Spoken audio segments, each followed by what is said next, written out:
बिस्मिल्लाहिर्रहमानिर्रहीम। उमर भाई, एक सिंपल क्वेश्चन है हमारा। इंसान की सक्सेस में उसका बेसिक ईमान क्या होना चाहिए कि यार ये मेरी जो सक्सेस है ये किस वजह से है। Thank you so much. Basically कामयाब होने के बाद इंसान समटाइम शैतान के चक्कर में ऐसा आता है, वो ये समझना शुरू कर लेता है कि मेरी जो कामयाबी है इसके पीछे मेरी सारी की सारी मेहनत है। मैंने सुबह से लेकर शाम तक ये किया, मैं दिन में ये करता था, मैं रात में ये किया करता था, मैंने इतने घंटे मेहनत की, इतने सालों की मेहनत के बाद भी मुझे मिला। ये एक बहुत ही गलत किस्म का कॉन्सेप्ट है। नो डाउट कहीं ना कहीं उसकी मेहनत भी दरमियान में आ रही होती है, लेकिन मेहनत से बढ़ कर के जो है अल्लाह जल्ल शानू की रहमत उस पर जो है वो असल चीज़ है। बहुत सारे लोग ऐसे हैं जो सुबह से लेकर शाम तक अनथक मेहनत करते हैं। आप किसी एक मजदूर को देख लें, वो सुबह काम में निकलता है, सुबह 8 बजे से लेके शाम 5 बजे तक सर्दी गर्मी में वो तगारियां उठाता हुआ आपको जो है ना वो नजर आएगा। सारी उसकी मेहनत होगी, लेकिन उस मेहनत के बावजूद उसको थोड़ा सा मिल रहा होगा। हम्म। बहुत ज्यादा आप बहुत सारे लोग आपको ऐसे मिलेंगे जो कि आपसे कई ज्यादा, उनका जो है ना इंटेलेक्चुअल लेवल जो है वो ऊपर होगा, आईक्यू उनका आपसे अच्छा होगा, वो आपसे कई गुना ज्यादा मेहनत कर चुके होंगे, लेकिन वो उस लेवल तक नहीं पहुंच पाए जहां पे थोड़ी सी मेहनत पे अल्लाह ने आपको पहुंचा दी है। तो इसका मतलब ये है कि आपकी मेहनत के साथ साथ अल्लाह जल्ल शानू की ज़ात अली का यकीन असल ये चीज़ है कि असल तो करने वाली ज़ात अल्लाह की है, जिसकी रहमत और बरकत से अल्लाह ने हमें यहाँ पे दे दिया हो। असल ये चीज़ है। हम्म। आप अपनी मेहनत को रखें सामने, अपनी दुआओं को सामने रखें, और यकीन जो है असल अल्लाह जल्ल शानू की ज़ात अली पर छोड़ कि देना जो कुछ भी चाहिए। हो रहा है अल्लाह से हो रहा है। बिल्कुल ऐसे है। और इसी सिलसिले को किस तरह हम लोग क्या रख सकते हैं कि यार ये मेरा ईमान जो है ना, लाइक किसी भी बंदे की एक एक अनसर्टेनिटी आती है, लाइक एक बंदा अचानक से सक्सेसफुल हो जाता है। लेट्स से हम लोग कहते हैं, ठीक है। सो उसी सक्सेस को उसी सेम रेशो पे या उसी को उसका बिजनेस ग्रो करते रहे, तो उसके लिए हमें हमारे पास क्या फार्मूला होना चाहिए। मैं अपने दोस्तों से अक्सर ये कहता हूँ कि बिजनेस की ग्रोथ का ना एक बड़ा आसान सा फार्मूला ये है कि जहाँ आप बाकी लोगों को पार्टनरशिप पे वो करते हैं ना, वहाँ लजल शानों की पार्टनरशिप साथ रख लें। हम्म। आप 1% से स्टार्ट कर लें, आप 0.5% से स्टार्ट कर लें। जो भी आपका प्रॉफिट मार्जिन है उसमें अल्लाह जल्ल शानू की ज़ाते अली का हिस्सा रखना शुरू कर दें। अब अल्लाह जल्ल शानू का हिस्सा क्या है कि जो अल्लाह ने आपको माल दिया हुआ है वो अल्लाह जल्ल शानू की मखलूक के ऊपर उसको लगाना शुरू कर दें। उसमें आप देखेंगे कि अल्लाह की ज़ात कई गुना देने पर कादिर है। 10 गुना का जो है ना वो आता है कि जो अल्लाह शानू के रास्ते में देगा, अल्लाह उसको 10 गुना बढ़ा करके जो है ना वो अता करेंगे। बहुत सारी मिसालें इस्लामिक हिस्ट्री उठा करके देख लीजिए। एक वाक़या सैयदना अम्मा फातिमा रज़ी अल्लाह अन्हा का आता है कि अफ्तारी के वक़्त एक उनके पास अनार था, हम्म। वो बाहर एक कोई फ़कीर आया, उसको दे दिया। तो थोड़ी देर बाद सैयदना अली मुर्तज़ा रज़ी अल्लाह अन्हु घर आए तो एक अनार ला करके उनको दिया, फातिमा ये तुम्हारे लिए। तो फरमाने लगी कि बाकी 9 किधर है? क्या मतलब? क्या मेरे रब का वादा है कि तुम एक दोगे तो मैं तुम्हें 10 गुना दूंगा। तो मैंने अभी एक उसको दिया था, तो बाकी किधर हैं? तो वो हंस पड़े कि वाकतन ये 10 आए थे, कोई हदिया दे करके गया, ये जो है ये मैंने तुमसे वैसे तुम्हें मतलब कि मज़ा में जो है ना वो छुपा करके रखे थे। तो जो अल्लाह जल्ल शानू के साथ पार्टनरशिप करेगा, अल्लाह जल्ल शानू उस चीज़ को वैसे ही बढ़ा करके जो है ना वो अता करेंगे। बेशक। अब ये तो माल के एतबार से हो गया। आप रिस्पेक्ट के मामलात को देख लें, जो दूसरों को इज्जत देना शुरू करेगा, अल्लाह जल्ल शानू उसकी इज्जत को जो है और बढ़ाते चले जाएंगे। जो अल्लाह जल्ल शानू के साथ मोहब्बत करना शुरू होगा, अल्लाह जल्ल शानू दुनिया की जो मखलूक़ात हैं उसके दिल में उनकी मोहब्बत को डाल देंगे। एक रिवायत में आता है कि जब बंदा अल्लाह जल्ल शानू की ज़ात अली से मोहब्बत करने लगता है तो अल्लाह जल्ल शानू भी उससे मोहब्बत करते हैं।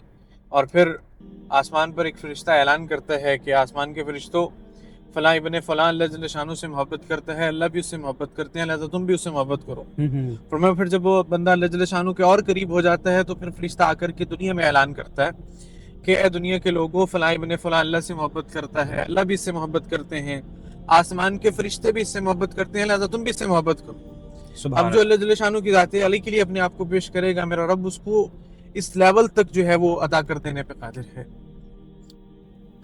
माशाल्लाह। सो बेसिकली एक एक न्यू पर्सन है, ठीक है, तो उसको आप क्या रिकमेंडेशन देंगे कि वो खुद अपने ही रिलेटिव्स में लोगों को फाइंड करे, उनकी हेल्प आउट करे, या किसी न किसी फाउंडेशन, आपको पता है बहुत सारी चैरिटीज़ फाउंड हैं, प्लस बहुत सारी लोकली फाउंडेशंस हमारे पास अवेलेबल होती हैं सोसाइटीज़ में, उनके साथ अटैच हो जाए। सो आपकी क्या रिकमेंडेशन है?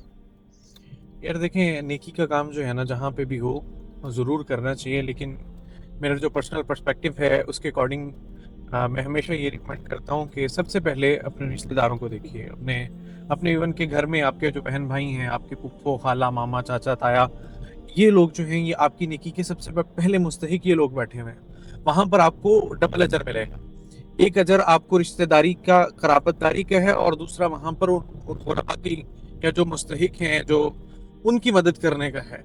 उसके बाद फिर अगर अल्लाह जल्ल शान ने आपको तौफीक दी तो फिर आपके मोहल्ले वाले उसके ज़्यादा हकदार हैं, आपके गांव वाले, आपके जो है ना वो आप जिस सोसाइटी में रह रहे हैं वहाँ वाले, उसके बाद फिर अब फर्दर उसके बाद आगे जाना है। बाकी इसके अलावा बहुत सारी नोबल कॉजेज़ के पे और भी काम हो रहा है, उनमें भी ज़रूर ब ज़रूर वो करना चाहिए। लेकिन ऐसा नहीं है कि आप डिफरेंट किस्म की सोसाइटीज़ के अंदर लग करके अपने जो करीब वाले हैं उनको असर बिल्कुल ही भूल जाएं। ये कर देना ये गलत है। अगर आप दोनों को साथ लेकर के चलते हैं तो well and good, otherwise start मेरा ख्याल है कि सबसे पहले अपने करीब वालों को वो करना चाहिए, और आप उनको इस काबिल बना दें कि कल वो आगे किसी और को सपोर्ट करने वाले बने। मैं वेलफेयर सोसाइटी का जब अपनी एजुकेशनल टेन्योर के अंदर एक सोसाइटी का चेयरमैन था, तो हमने एक स्टूडेंट को वहाँ पे उसकी फ़ी का कोई इंतजामात थोड़े बहुत थे। बेसिकली वो एक रिक्शा ड्राइवर थे उनके अब्बा।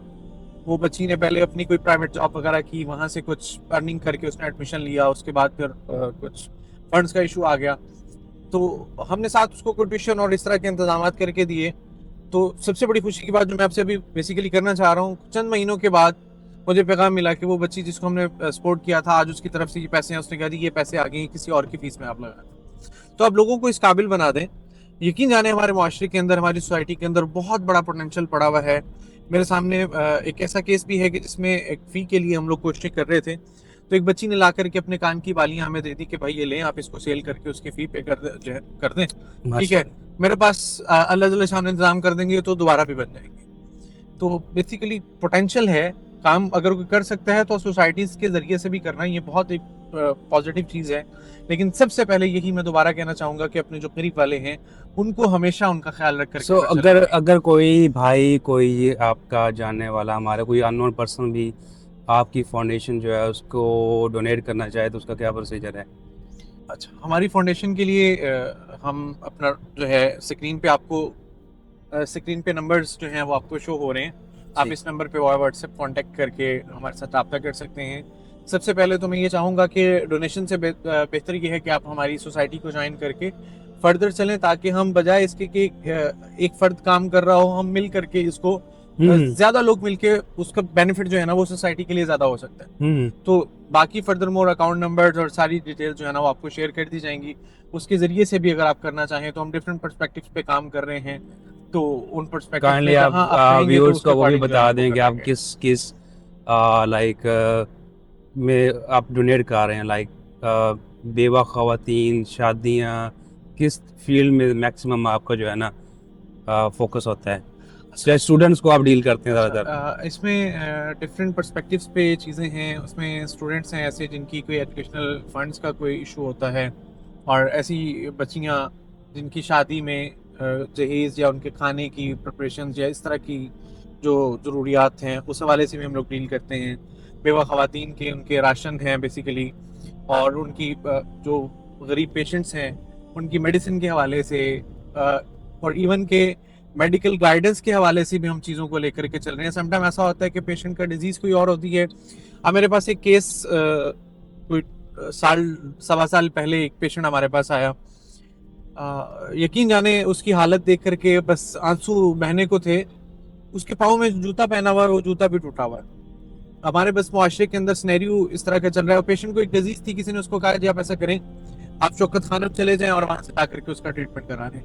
जबकि वही ट्रीटमेंट हमारे पास शायद इस्लाम के अंदर भी डॉक्टर साहब मौजूद थे, अल्लाह उनको जज़ाए खैर दे, वो सारी चीज़ों को वहीं पे भी हैंडल किया जा सकता था। अब वहाँ से यहाँ उधर चले गए पेशेंट, वो 1.5 महीने के बाद वापस आया तो कि मैं यहाँ क्या सिनेरियो हुआ।